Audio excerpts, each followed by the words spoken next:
오늘 우리에게 주신 말씀은 요한일서 3장 16절부터 18절 말씀입니다.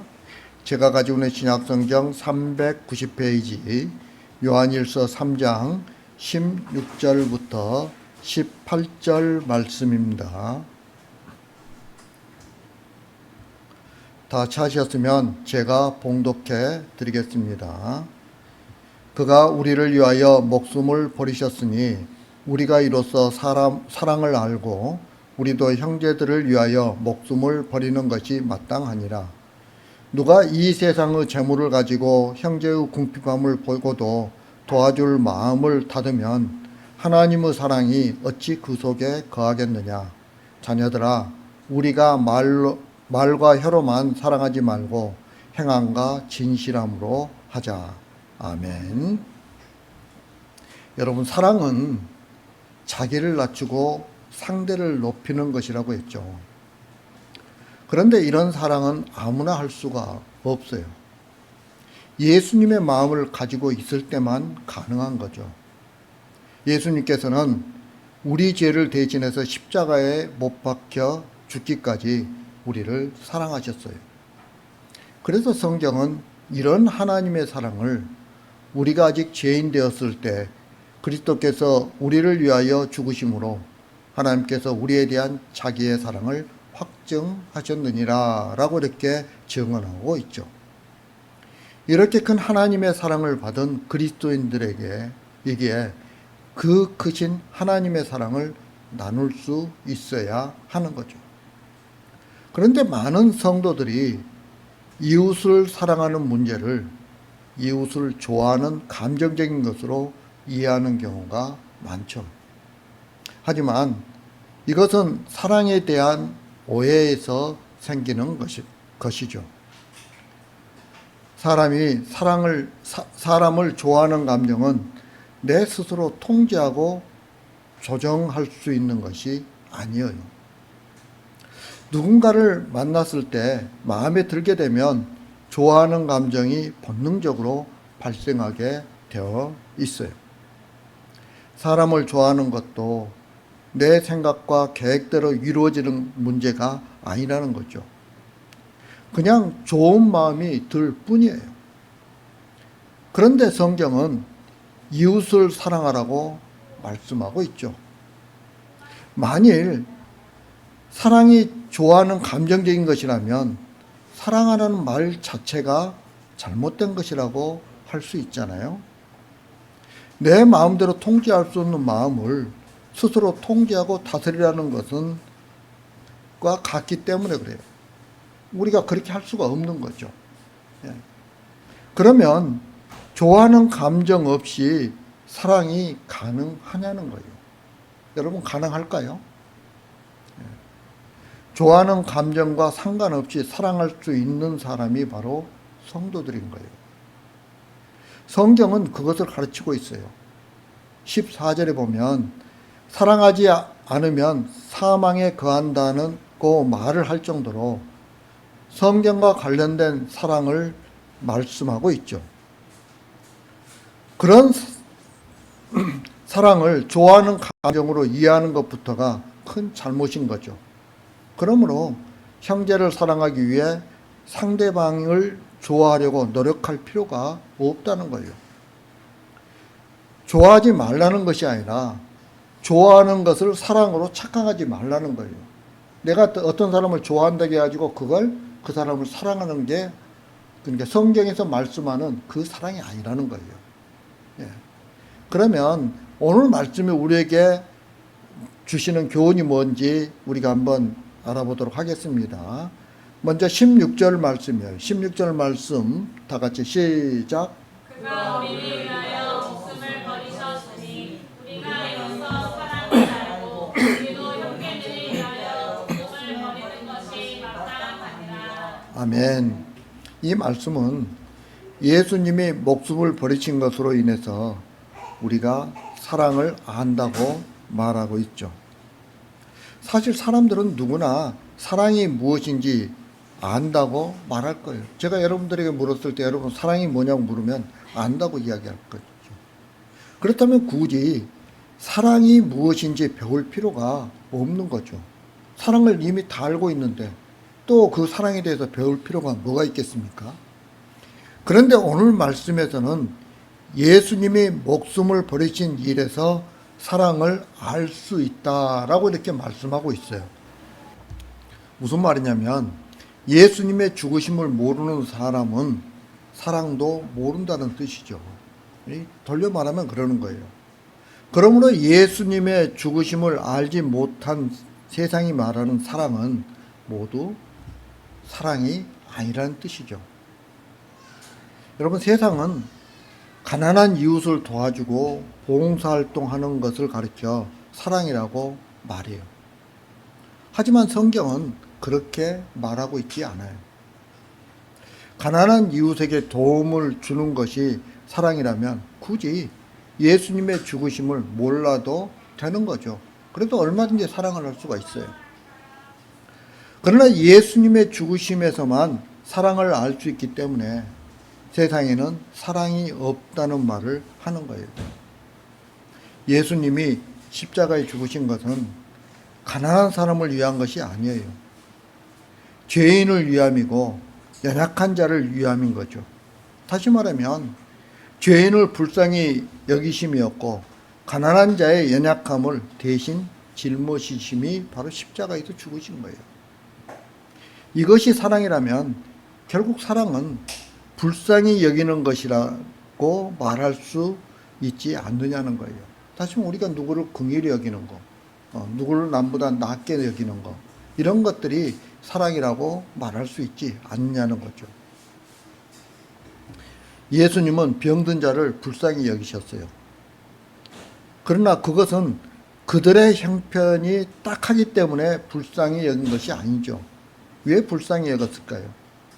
그 병든 사람들이 질병에 붙들려서 헤어날 수 없는 그 처지가 불쌍했던 거죠.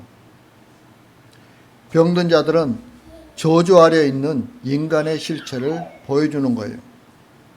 따라서 예수님은 사망과 저주에서 헤어날 수 없는 인간을 불쌍히 여기신 거죠. 따라서 예수님은 예수님의 그 사랑은 우리가 긍휼함이라는 걸 갖다 깨달았죠. 우리 하나님은 어떤 하나님이요? 사랑의 하나님이에요. 긍휼이 많으신 하나님이라는 거예요. 예. 그리고 이런 불쌍한 자들을 위해 죽으신 거예요. 예수님께서. 불쌍한 자를 불쌍함에서 해방시키고 자유를 얻게 하기 위해서 그렇게 하신 거죠. 결국 예수님의 사랑은 형편이 어려운 사람을 도와주고 돈을 주는 것이 아니라는 거예요. 저주 아래 있는 우리에게 자유를 주신 것으로 우리는 이해해야 하는 거죠. 그래서 갈라디아서 5장 1절 말씀에 뭐라고 얘기합니까? 그리스도께서 우리에게 자유를 주셨다라고 이렇게 말씀하고 있는 거죠. 이것이 예수님의 사랑이라면 성도가 이웃을 사랑하는 것은 어떻게 우리가 이해해야 할까요? 물론 가난한 자를 돕고 봉사하는 모습도 보이게 되죠. 예. 왜 그렇습니까? 그게 겉으로 드러나는 모습이기 때문에 그래요. 예. 그러나 사랑의 본질은 형제를 긍휼히 여기는 거예요. 불쌍히 여기는 거예요. 예.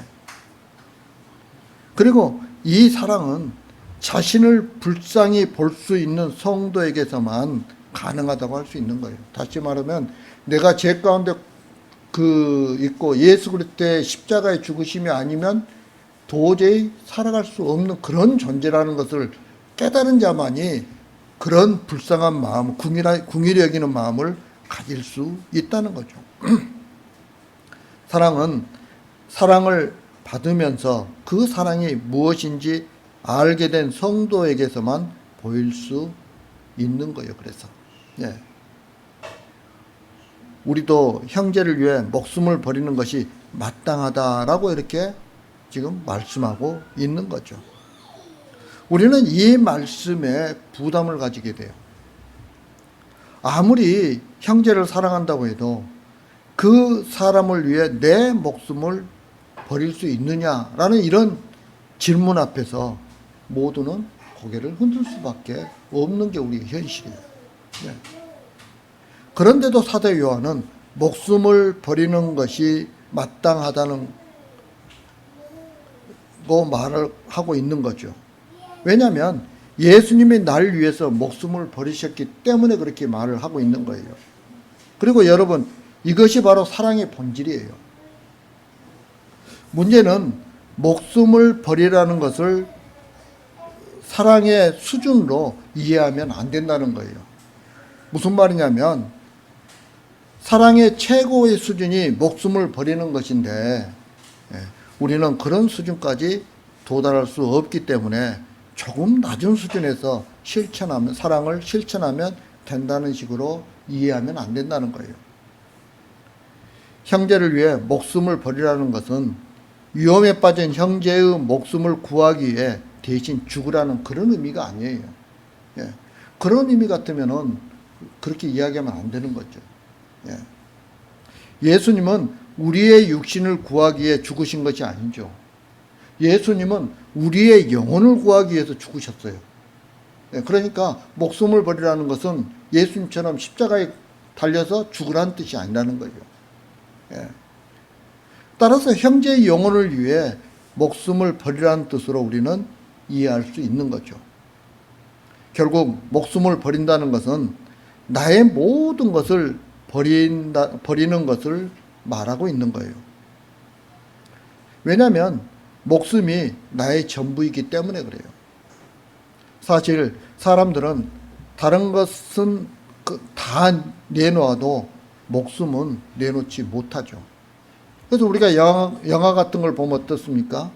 어떤 부자 강도에게 죽임을 당하려는 그런 처지에 빠졌을 때 내 목숨만 살려주면 내가 가지고 있는 모든 것을 다 줄게라고 이렇게 그 강도에게 애걸하는 그런 장면들이 나오기도 하잖아요. 그만큼 목숨이 중요해요. 그래서 목숨까지 버린다는 것은 나의 전부를 내놓는 것과 같은 거죠. 아무것도 목숨과 바꿀 수 있는 것이 없기 때문에 그래요. 그래서 형제를 위해 목숨을 버린다는 마음으로 형제의 영혼을 위해 살라는 거예요.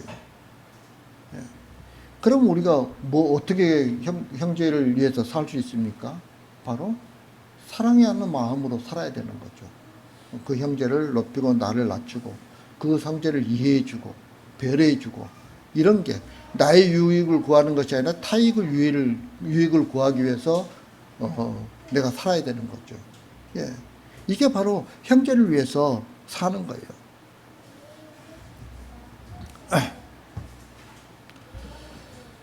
여러분, 바로 성도가 죽는다고 할지라도 복음을 전하는 일을 중지할 수 없는 거예요. 그런 이유 때문에.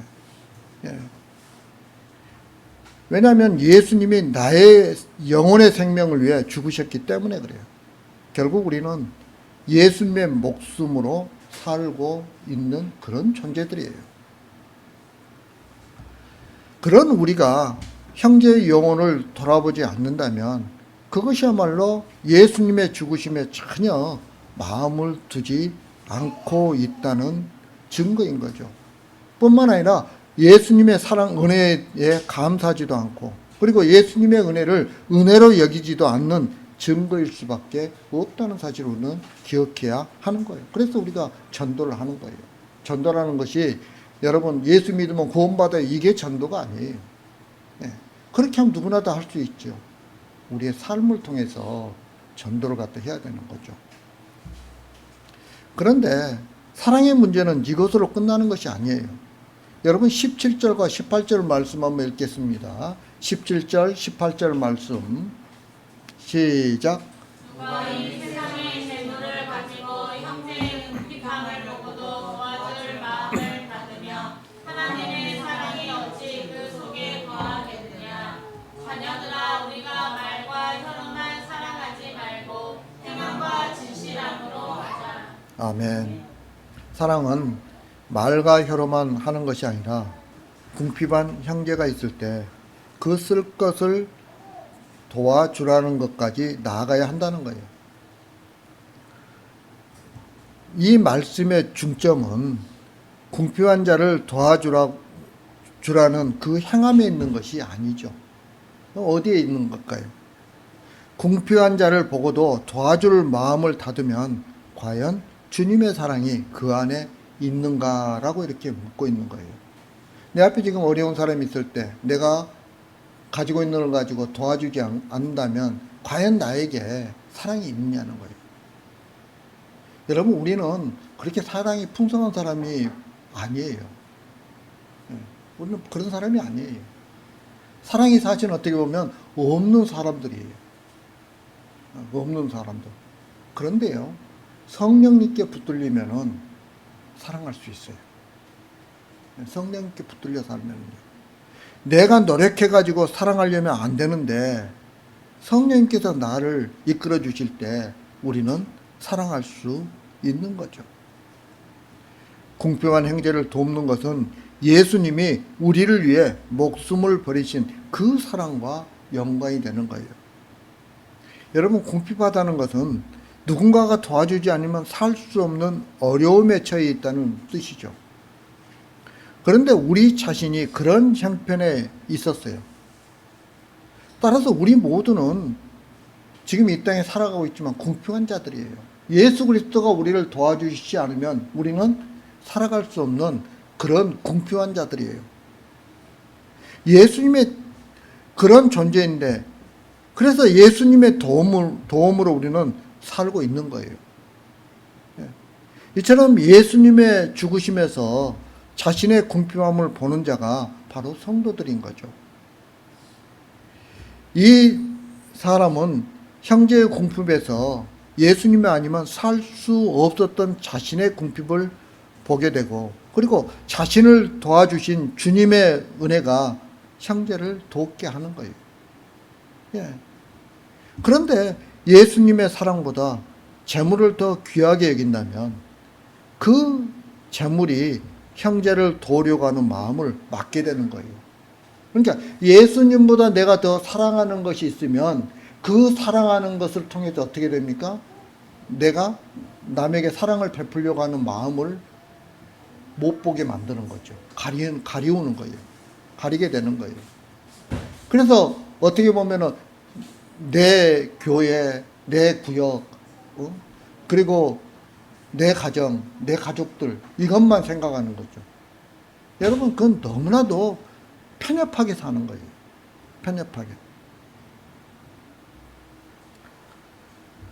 여러분, 야고보서 2장 14절에서 26절에 보면 행함이 나타나지 않는 것은 죽은 믿음이라고 말씀하고 있죠. 그런데 요한 사도는 이런 행함이 나타나는 것이 사망에서 생명으로 옮겨졌다고 말씀하고 있어요.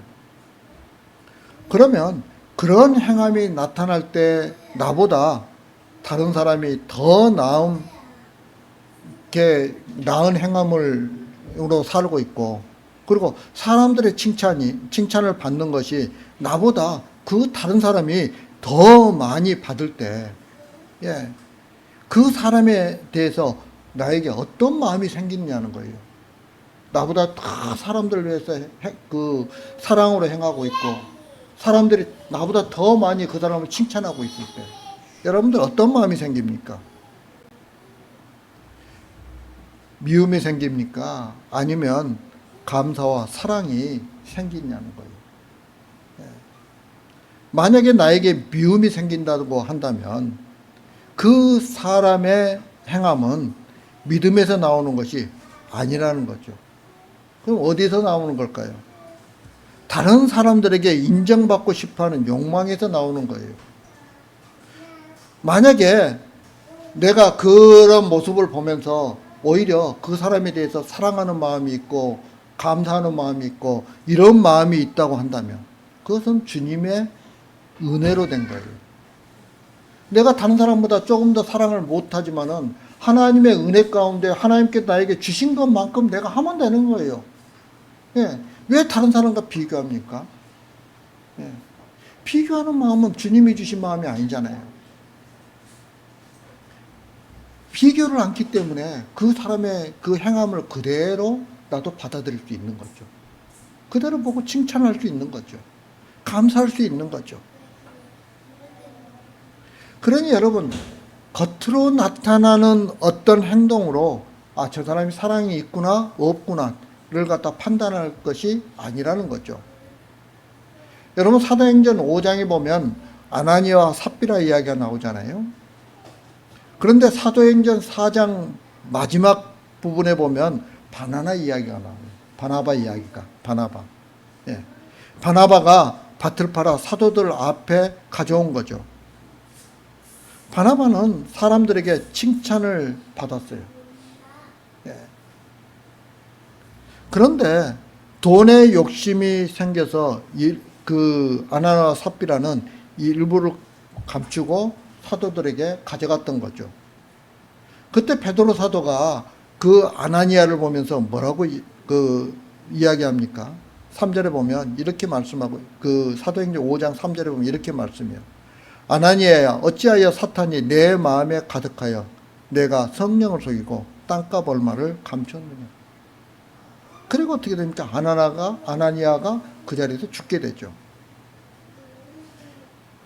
그리고 3시간쯤 지나서 그 아내도 남편 아나니아처럼 사도들을 속이다가 같은 날 죽임을 당하게 된 거죠.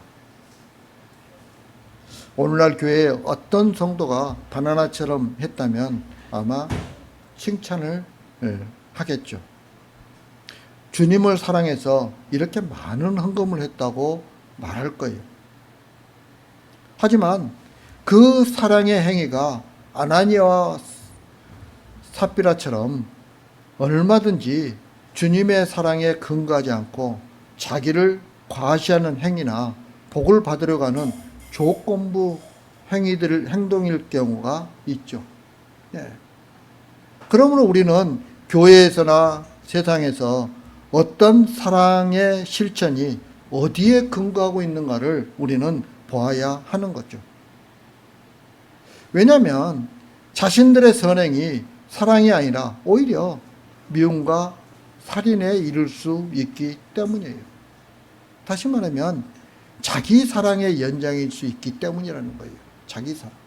여러분, 자기 사랑은 그건 사랑이 아니에요. 자기 사랑은 영생으로 가지 못해요. 자기 사랑은 하나님을 대적하는 거예요. 자기를 사랑하는 것은, 자기가 주인이 되는 것은, 그것은 교만한 사람이에요. 예. 그러므로 사랑을 안다면 행함과 진실함으로 해야 하는 거죠. 사랑은 구체적인 행동과 진실된 마음으로 실천되어야 하는 거예요. 그리스도인의 사랑은 겉으로 보이는 형식적인 것이 아니에요. 상대방을 진심으로 위로하고 배려하는 마음에서 비롯되어야 하는 거죠. 예수님의 마음으로 우리는 그래서 사랑해야 하는 거예요. 자기를 낮추고 상대방을 높여야 해요. 여러분, 진실된 사랑은 형제의 필요를 채워주고 어려움 속에서 그들과 함께하는 것을 의미해요. 그래서 나의 유익이 아니라 다른 사람의 유익을 위해서 살아가야 하는 거죠. 우리가 사랑을 실천할 때 그 사랑은 우리의 진실된 마음에서 우러나와야 하고 구체적인 행동으로 표현되어야 하는 거죠. 이런 사랑은 성령에 붙들린 성도들만이 가능하다는 거예요. 대초에 하나님께서 천지를 창조하실 때도 말씀으로 창조하셨죠. 빛이 있으라 하시니 빛이 있었어요. 하나님의 말씀은 곧 행함을 의미하죠. 빛이 있으라고 말씀하신 순간에 바로 역사가 되고 행동이 되는 거예요. 하나님에게 있어서 말씀과 행위의 관계는 갈등이나 틈이 조금도 있을 수 없는 완전한 일치예요. 이것은 성육신하신 예수님에게 있어서도 마찬가지인 거죠. 말과 행함은 예수님에게 있어서 구분되지 않아요. 말이 곧 행함이고 행함이 곧 말씀인 거죠. 그리고 예수님을 영접하고 하나님을 모시고 사는 사람들에게 사랑은 행함과 진실함으로 나타나야 되는 거예요. 왜? 그게 하나이기 때문에 그런 거예요. 예. 이제 말씀을 마치려고 합니다. 사랑하는 성도 여러분, 우리 모두는 하나님의 놀라운 사랑을 받은 사람들이에요. 하나님께서는 말과 혀로만 사랑하지 않으셨어요. 당신이 가진 가장 귀한 것, 즉 하나밖에 없는 유일하신 아들 예수 그리스도를 우리를 위해서 이 땅에 보내주셨던 거예요.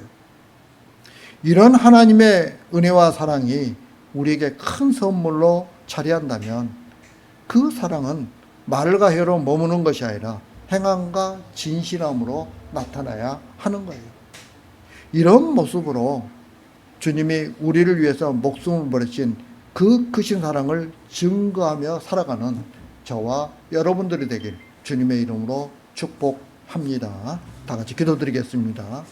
사랑과 은혜가 풍성하신 아버지 하나님, 부족한 저희들 사랑해 주신 감사합니다.